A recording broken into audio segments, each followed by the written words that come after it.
Hello Aquarius, thank you for joining me for your weekly forecast for week commencing the 16th of October. The planets are conspiring to give you a real push to embrace a more exciting, varied and spontaneous lifestyle.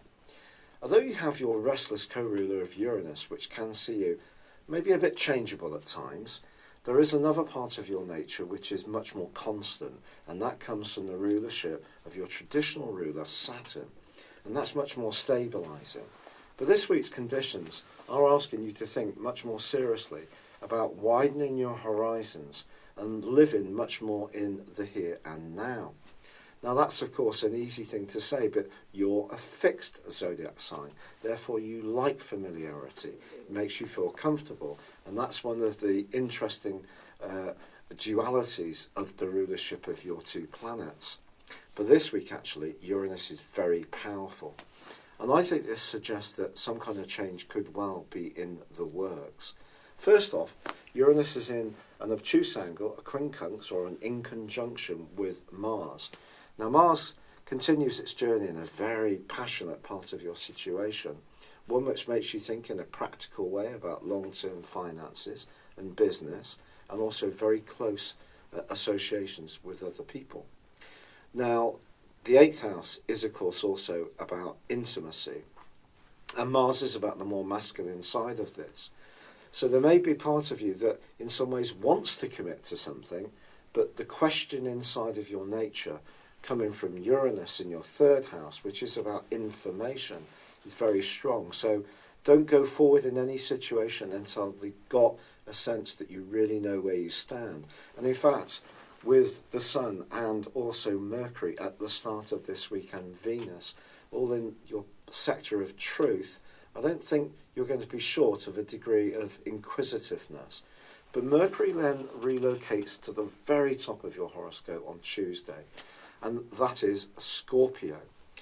Now here he's going to be combining with the planet of growth, Jupiter, which moved into this location last week.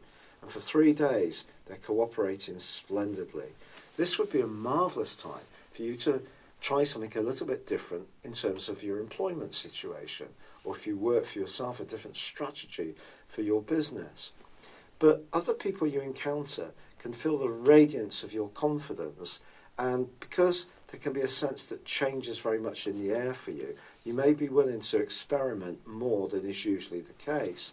That could lead to some kind of new training opportunity, some kind of professional course could also be something you consider, or it could be you have a job interview. Now of course when we have interviews we're very mindful that there is an expectation of whoever we're trying to appeal to, but also we have to be true to ourselves, and finding that balance is going to be important for you, not just this week, but over the next year, with Jupiter's transit through this area. However, by Thursday there is a full moon, but it's a very exciting full moon. It occurs in your sister air sign of Libra, but it is in opposition to Uranus, so that's where Uranus comes in again. The following month can see lots of buzzy conversations and perhaps some switchbacks in your thinking and decision making. That's not necessarily a bad thing, as long as you get to the point which is truly right for the person you are now at the end of the process. So if you do experiment with a few things, ask some questions, do some research, perhaps step in a direction for a day or two, rethink it, go in another direction. Don't beat yourself up. Actually, what you should do is congratulate yourself on the fact that you're open and availing to the possibility that change can be good for you. It could be good for me too. So as this week draws to a close, even if there are some frank discussions with people that you interact with closely, or you are thinking about how you're going to fit into the world in a different kind of way, keep with the process, even if at times it does feel a little bit uncomfortable. Now, when it comes to your love life, all this energy is definitely pointing towards you needing a lot of mental stimulation. But with Mars still in Virgo in your 8th house, there can also be some deep passion and intimacy threaded into the mix too. It's been a real pleasure being with you. Thank you for joining me. Good luck.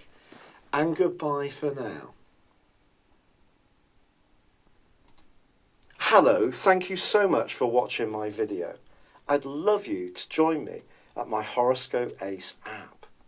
You can find this at www.horoscope-ace.com.